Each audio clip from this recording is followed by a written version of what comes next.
Assalamualaikum warahmatullahi wabarakatuh dan salam sejahtera saya ucapkan kepada semua. Jadi pada hari ini saya akan membentangkan tentang tajuk aspirasi dan hala tuju pendidikan. Tetapi sebelum tu izinkan saya untuk memperkenalkan diri dahulu.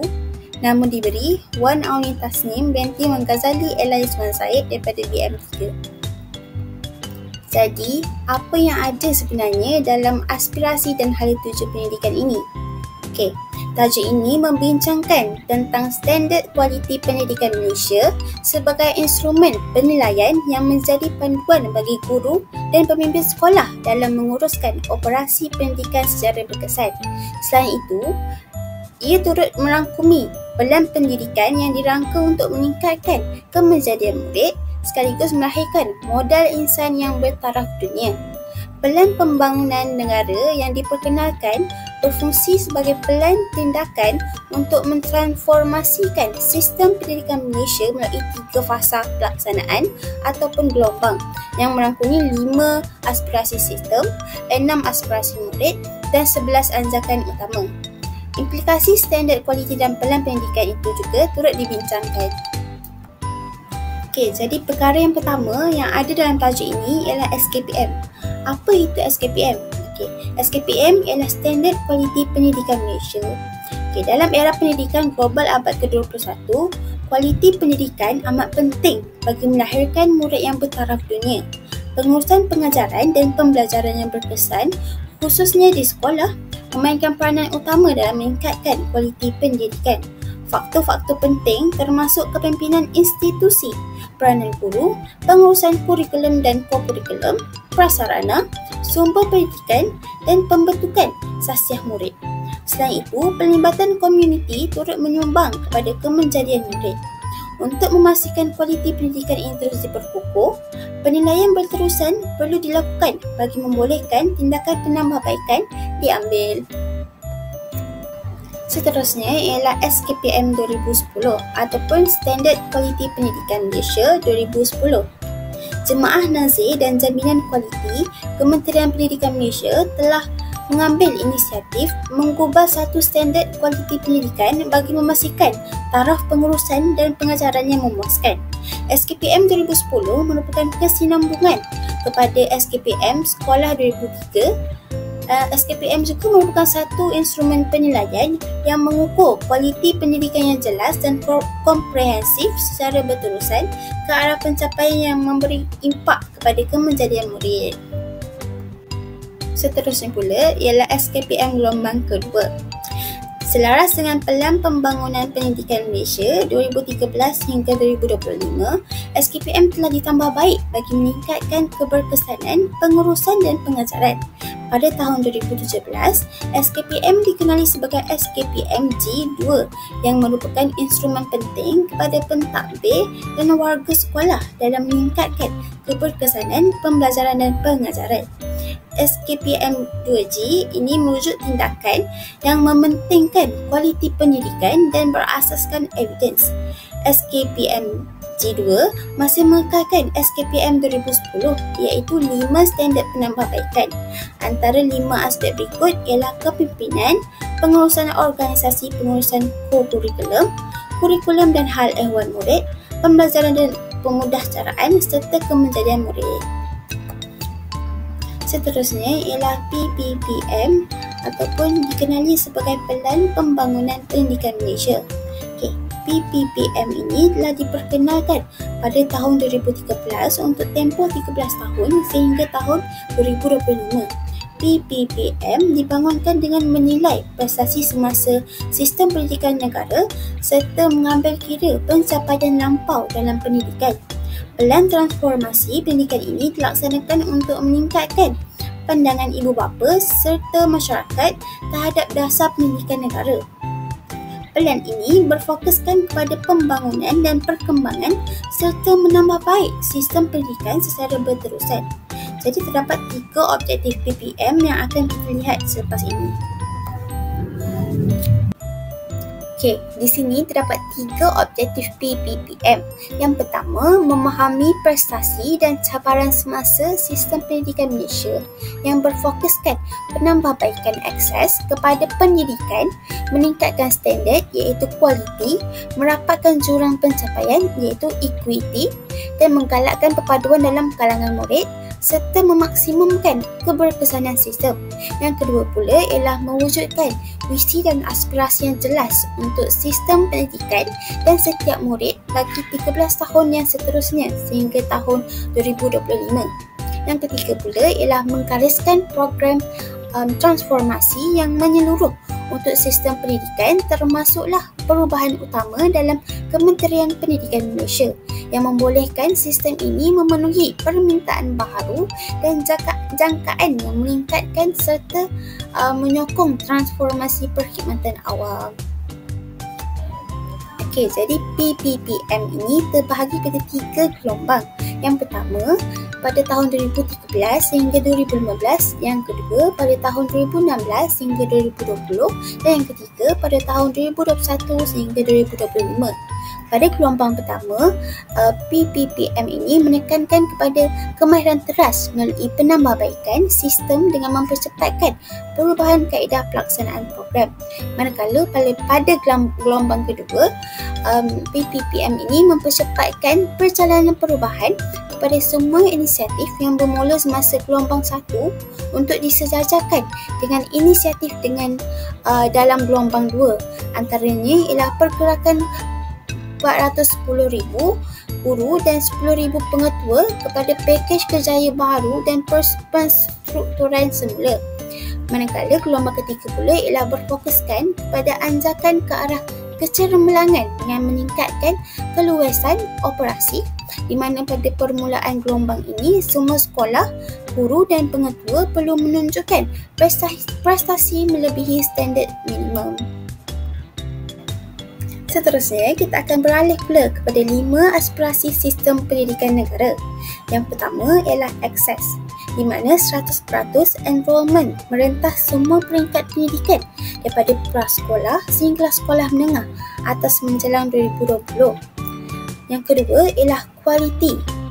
Negara dalam kelompok sepertiga teratas dalam pentaksiran antarabangsa seperti TIMSS, TIMSS dan PISA dalam tempoh 15 tahun. Yang ketiga pula ialah equity, di mana 50% pengurangan dalam jurang pencapaian iaitu bandar dengan luar bandar, sosioekonomi, gender yang menjelang pada tahun 2020.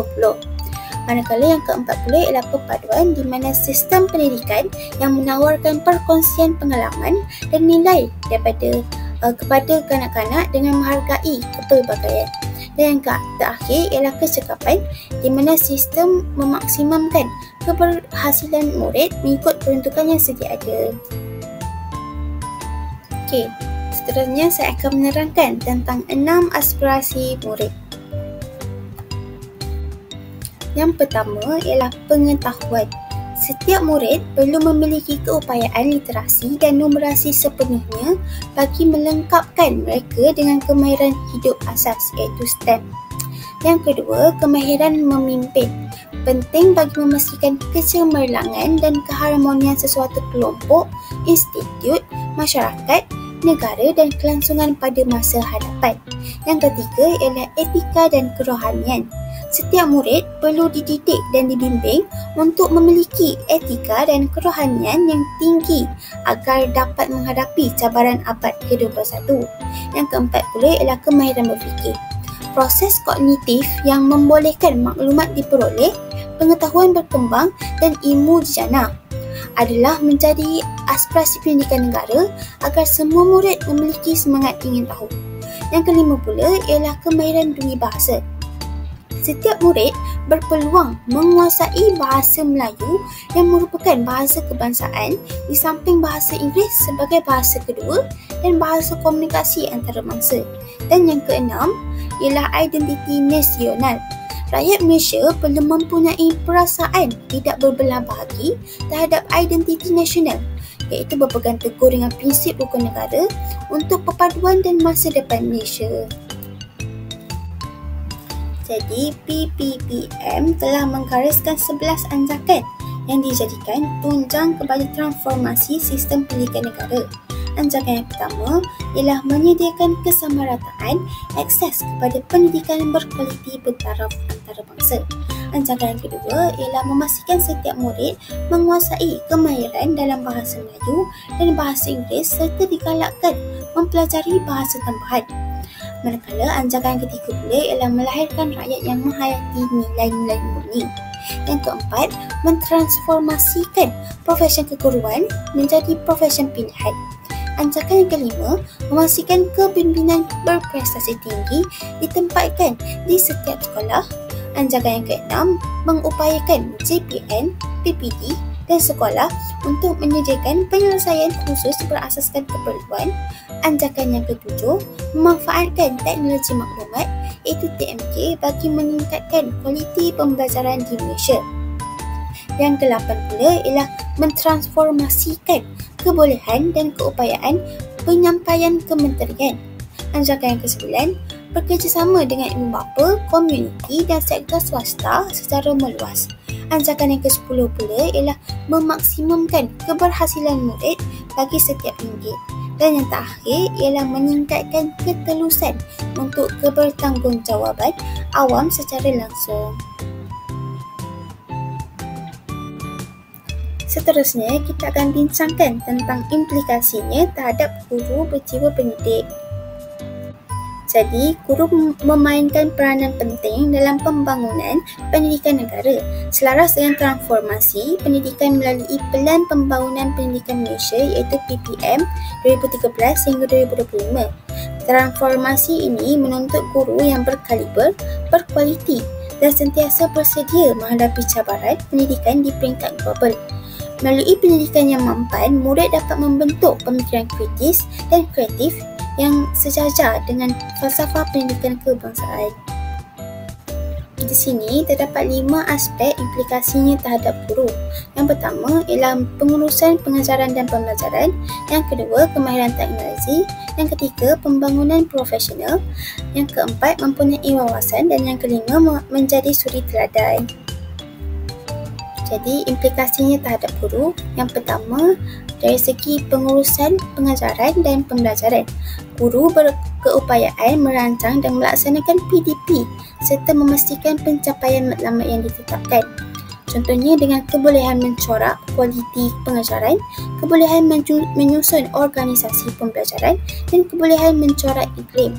Yang kedua pula ialah pembangunan profesionalism, iaitu guru melakukan anjakan minda dan perubahan budaya kerja serta memperbaharui pengetahuan. Guru juga perlulah berani meneroka berbagai cabang ilmu untuk mempelbagaikan kaedah pengajaran. Dan yang terakhir, guru perlulah mempunyai keluasan pedagogi yang lebih besar dalam bilik ajar. Yang ketiga pula ialah kemahiran teknologi. Jadi, kita memerlukan guru untuk mencapai standard iaitu mencetus inspirasi pembelajaran serta kreativiti murid. Guru perlu mereka bentuk dan menilai pengalaman pembelajaran yang autentik. Guru perlu memahami isu-isu masyarakat setempat serta bertanggungjawab dalam budaya digital. Dan yang keempat, mempunyai wawasan. Guru perlu memiliki satu wawasan yang unggul untuk mentransformasikan pelbagai aspek pendidikan. Guru juga harus memikul amanah yang cukup mencabar untuk jadikan anak murid mampu bersaing di peringkat global. Dan yang terakhir, guru seharusnya mencapai standard tahap global sejajar dengan negara lain. Dan akhir sekali ialah menjadi suri teladan. Guru perlu menjadi suri teladan untuk penghayatan nilai dan perpaduan dalam kalangan murid. Guru juga perlu berusaha menghasilkan murid yang dibangunkan dengan identiti nasional yang kukuh. Kesimpulannya, aspirasi dan hala tuju pendidikan bertujuan untuk melahirkan modal insan berkualiti yang mampu bersaing di peringkat global. Melalui sistem pendidikan yang berfokus kepada kemenjadian murid, pembangunan sasiah serta penguasaan ilmu dan kemahiran, negara dapat membentuk generasi berdaya saing, inovatif dan berfikiran kritis. Hala tuju pendidikan yang dirancang melalui pelbagai inisiatif dan transformasi memastikan sistem pendidikan sentiasa relevan, inklusif dan seiring dengan perkembangan dunia. Oleh itu, usaha berterusan perlu dilakukan bagi memperkasa pendidikan sebagai asas kemajuan negara. Itu sahaja daripada saya. Saya harap video ini dapat memberikan manfaat kepada semua. Sekian, terima kasih.